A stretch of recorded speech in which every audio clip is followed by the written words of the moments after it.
E fases do sono, como é que funciona isso? Fala um pouco pra gente, porque tem as fases que eu não sei exatamente, são 3 ou 4 fases, né? E eu sei que isso é um assunto muito vasto, mas se Sim. você puder resumir pra gente as fases e o que o sono processa, o cérebro processa em cada uma. Tá. Então o sono, ele é basicamente dividido em dois grandes grupos, tá? A gente vai ter o sono que a gente chama de sono não REM, tá? Uhum. E a gente vai ter o sono REM. O sono REM é um sono que ocupa aí 20% da noite, mais ou menos, e o sono não REM, ele ocupa mais ou menos 80% da noite. E o sono não REM, ele é dividido em algumas subfases, né? Então a gente tem basicamente 4 fases do sono, tá? Que seria do sono não REM, N1, N2, N3, e o sono REM, que seria uma outra fase, tá? O que é importante entender? Se a gente coloca a parte do sono não REM, aí a gente vai estar falando de profundidade de sono. Tá? Então o N1, por exemplo, ele é um sono que ele é mais leve, tá? É um sono de transição. Para que ele é importante esse sono N1? Ele corresponde mais ou menos ali a 10% da noite. Tá? Uhum. Então qual que é a função dele? É acomodar o nosso organismo, preparar o cérebro para as fases mais profundas do sono. É uma fase de transição. Então aquela pessoa, por exemplo, você que está ouvindo, se você está naquela fase do sono que você tem uma percepção de estar ouvindo as coisas acontecerem, tem muita gente que fala isso, né? Uhum. Os caras acaba tendo essa percepção de que ela tá dormindo, mas alguém comentou alguma coisa, ela percebe que ela tá ouvindo Típico de alguma quem coisa. pega no sono vendo TV, vai. Exato, Acaba formando até imagens na cabeça com o exato. som da TV. Exato. Provavelmente ela tá numa fase mais leve do sono, que seria uma fase mais. A fase N1 do sono, Tá. tá? Partindo dessa fase N1, a gente vai ter a fase N2, que é uma fase que é um sono um pouco mais profundo, tá? É considerado um sono leve, mas é um pouco mais profundo. É uma fase do sono mais estrutural, né? Então a gente está falando aí em torno de 45 a 55% do tempo de sono, tá? Então uma fase super importante que ela tem a ver com alguns tipos de memória, secreção de alguns tipos de hormônios. Então é uma fase que é bastante importante também. E aí a gente parte para o sono N3, que é o sono profundo. Tá? Então, quando a gente fala no sono profundo, a gente está falando do sono N3. Então, N1, N2 e N3, a gente está falando em aumento de profundidade do sono.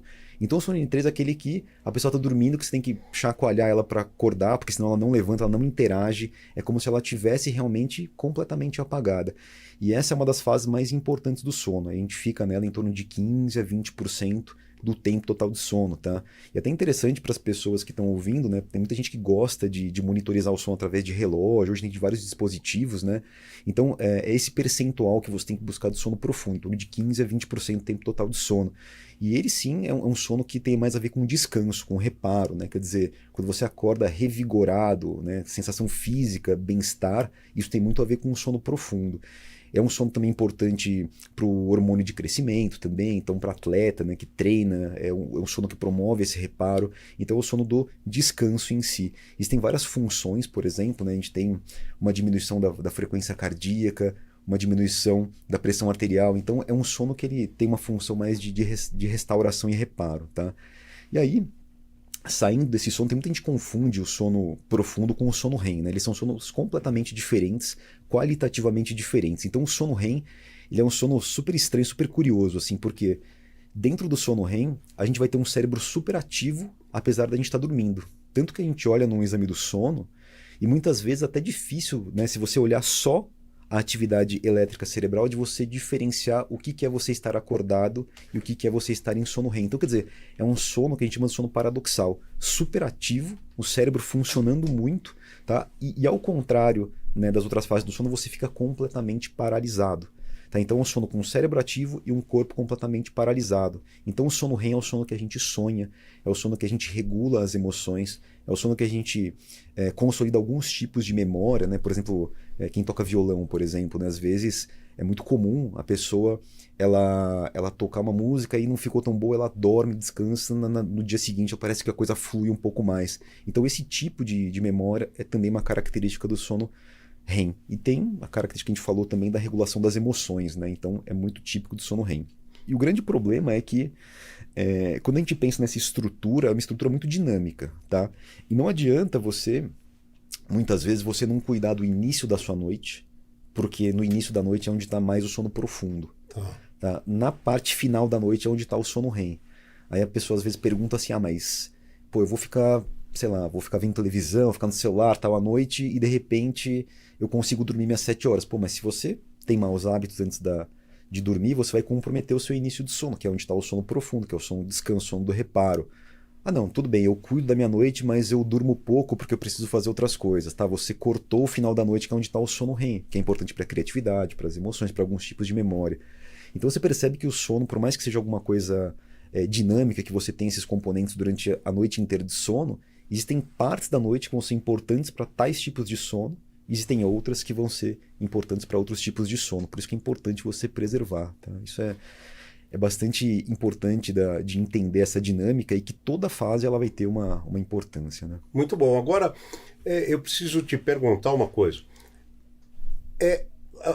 A luz azul, a tão propalada luz azul. Então, até gente que fala assim, eu assisto uma televisão para relaxar. Uhum. Eu fico um pouco no celular para relaxar. Eu ouço notícia, durmo ouvindo notícia para relaxar. Tudo isso acaba prejudicando o sono ou, por exemplo, usar o mesmo recurso para ouvir uma música seria melhor? Essa questão da luz azul é uma questão muito importante, né? Quando a gente pensa nos dispositivos eletrônicos. Sim. Porque existe um hormônio que regula o sono, né, que a gente chama de melatonina. Tá? Okay. Então, a melatonina é um hormônio que ele é produzido à noite na ausência de luz. Então, basicamente, como que isso funciona? Quando escurece, né, quando a gente está ali no período da noite, quando você não tem o estímulo de luz, né, o seu cérebro ele para de receber esse estímulo de luz e ele começa a produção de um hormônio que vai sinalizar para o seu cérebro, para o seu organismo, que é noite e que ele tem que mudar uma série de processos ali para conseguir fazer o sono acontecer. Tá? Okay. Então a melatonina é um hormônio que vai informar para o seu organismo que basicamente você tem que dormir. Tá? O que acontece? A luz azul ela é um tipo de luz que mais interfere na produção de melatonina, tá? Pela característica dela. Então a pessoa que fica na luz à noite, quando ela fica exposta à luz à noite, o cérebro basicamente entende que é dia, ele não produz a melatonina da forma correta, então o sono perde qualidade, a pessoa tem uma dificuldade maior para iniciar o sono e você vai ter uma dificuldade em passar por todas essas fases do sono, tá? Mas tem um ponto importante também, que a gente fala muito da questão da luz azul, dos eletrônicos, né? Mas a gente pode ir um pouco além. Por quê? Não é só isso que faz com que o dispositivo eletrônico ele acabe comprometendo o sono. Tá? Tem a questão do que a pessoa consome também. Tá? Então, se a pessoa, por exemplo, fica no celular, né, já tem esse componente da luz azul, mas ela fica vendo um filme, por exemplo, né, ou uma série, muitas vezes ela vai querer saber o que aconteceu depois. Né? A gente sabe que tem esses ganchos, né, na série. Então, o cara terminou de um jeito, eu vou assistir mais um episódio. Então, ela vai ter uma dificuldade ali em relaxar para dormir. Né? Se ela às vezes fica em rede social, por exemplo, a gente sabe que isso é extremamente estimulante também, né? Então ela fica na rede social ali, sim, o cérebro fica estimulado. Então a gente vai um pouco além da luz azul, né? A luz azul é importante realmente, né, a gente conversar sobre isso, porque você tem uma interferência direta nesse hormônio do sono. Mas dependendo do tipo de coisa que a pessoa consome ali, seja rede social, seja questão de trabalho, por exemplo, né? A pessoa está ali, aí ela vai parar em algum momento ali da noite para poder responder mensagem. Isso aí é extremamente prejudicial. Por quê? Isso vai fazer com que você fique irritado, que você fique em estado de alerta, que você fique mais atento. E isso é um estado que é incompatível com o sono. Né? Para dormir a gente precisa estar o quê? A gente precisa estar relaxado, a gente precisa estar tranquilo, a nossa cabeça tem que estar um pouco mais limpa, né? Um pouco mais livre de preocupações, né? de questões. A gente tem que estar realmente com um ambiente mais escuro que favoreça a produção de melatonina. Então, se alguma coisa interfere de fato nesse processo todo, grande chance de você não conseguir ter um sono de qualidade, tá? Então, uma opção realmente que você perguntou, a música eu acho uma opção interessantíssima. Porque, né, ela não te coloca para raciocinar, para pensar.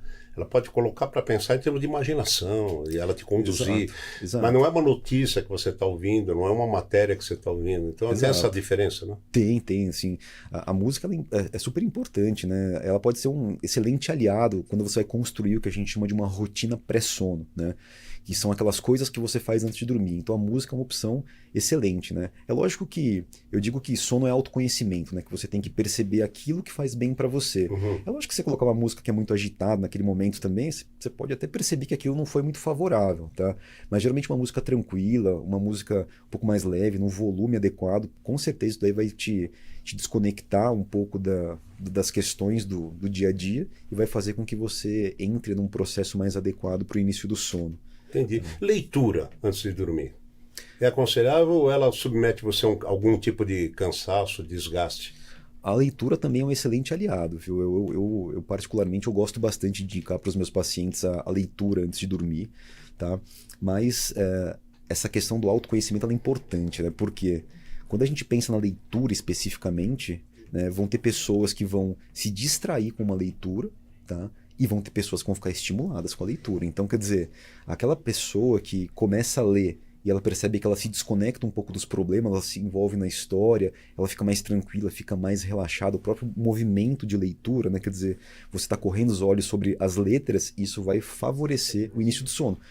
Mas também tem aquela pessoa que ela vai, né, ficar extremamente envolvida na história. Então eu já tive paciente que fala assim, olha, leitura é bom, né, para poder dormir.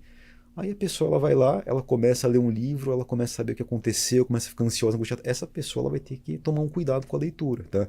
Então, às vezes, uma leitura de alguma coisa que seja, sei lá, talvez uma revista ou talvez um livro de contos mais curtos possa ser interessante para essa pessoa. Mas a leitura é um aliado importante, ela favorece o sono assim, de uma forma bastante interessante. Não posso deixar de te perguntar uma curiosidade que eu acho que é unânime, né? Provavelmente você que está aí já viu alguém bocejar e em seguida você bocejou também, ou mesmo na TV, ou até num comercial. Isso que se diz do bocejo ser contagiante, doutor. Isso como é que se fala? É autossugestão ou ver uma pessoa bocejar te induz a bocejar mesmo? Induz a bocejar. O bocejo ele tem uma questão bastante interessante, né? Porque se discute sobre as funções do bocejo né, há muito tempo atrás. Então, Hipócrates, por exemplo, né, ele tinha uma teoria de que o bocejo ele servia para você expulsar o ar ruim dos pulmões, né? Então, quando você bocejava, você tirava um ar ruim. É lógico que isso, né, não tem fundamento nenhum, mas ao longo da história a gente tentou entender por que o bocejo ele acontecia. E o bocejo, basicamente, ele serve para a gente resfriar um pouco o cérebro e você ficar com um grau de atenção maior. Mas você observa que você vai bocejar em diversos contextos, né? Tem atleta que boceja antes de competir, tem gente que boceja depois de treinar, tem gente que boceja porque às vezes o contexto social assim não é interessante, mas essa questão de você olhar outra pessoa bocejando, né? E você ter vontade de bocejar, isso acontece por conta de um grupo de neurônios que a gente chama de neurônios espelho, né? E que ele vai fazer com que você tenha uma propensão maior a tomar uma ação depois que você vê ela acontecendo. Então, o bocejo tem isso. Então, não é incomum você olhar uma pessoa bocejando, você ver uma imagem de uma pessoa bocejando, ou a gente falar sobre bocejo, e você acaba tendo essa vontade de bocejar incontrolável, tá? Então, posso dizer que é contagiante, sim. Que ótimo. Doutor, outra pergunta muito interessante. Pessoas que trabalham de madrugada. E aí tem aquele papo, não, mas eu vou repor o sono, depois eu durmo durante o dia, mas tem gente que trabalha de madrugada, mas também não descansa bem durante o dia, ou julga que descansou bem. Qual é o recado para pessoas que trabalham de madrugada em relação à qualidade do sono e saúde? Eu sempre tenho uma frase que eu gosto bastante, que é: sempre que você joga contra a natureza, você vai perder, né? Então, assim, não tem como, tá? O sono, desde que os primeiros organismos eles surgiram aqui na Terra, e sempre existe uma pressão natural de seleção que está relacionado com o dia e com a noite, né? Com o ciclo do claro e do escuro. Então, se você pegar desde os organismos mais simples, né, você vai ver que ele tem uma estrutura que ele cicla de acordo com o dia e com a noite. Então, quer dizer, quando a gente vai evoluindo, a gente veio mantendo essa característica, né, do dia e da noite. E o que acontece? Quando a gente tenta inverter essa lógica, você estressa o organismo de diversas formas, tá? Então não tem como você ter um sono de qualidade, né, se você dorme em outros momentos do dia, se você compensa, se você não tem uma rotina adequada. Isso é muito complicado, porque a gente vive numa sociedade hoje que a gente tem, né, o trabalho noturno, tá? Mas não tem como você ter um sono de qualidade invertendo essa lógica, tá? Então as pessoas, eu já vi muitos comentários falando do tipo: se eu dormir um monte no final de semana, uma grande quantidade de horas, eu vou gastando, né, durante a semana. Então ela vai estocar sono para ir gastando durante a semana. E o contrário, se eu durmo pouco durante a minha semana, eu vou compensar dormindo um monte no final de semana. Essa lógica não existe, porque cada noite de sono ela é importante. A partir do momento que você não dorme uma noite, que você dorme pouco, você não vai produzir os hormônios, né, que você deveria produzir, você não vai ter a regulação do sistema de defesa que você deveria ter, você não vai ter a regulação das emoções que a gente conversou, que são importantes. Então tudo isso acaba ficando comprometido, né? Você não tem como recuperar uma noite de sono perdida, tá?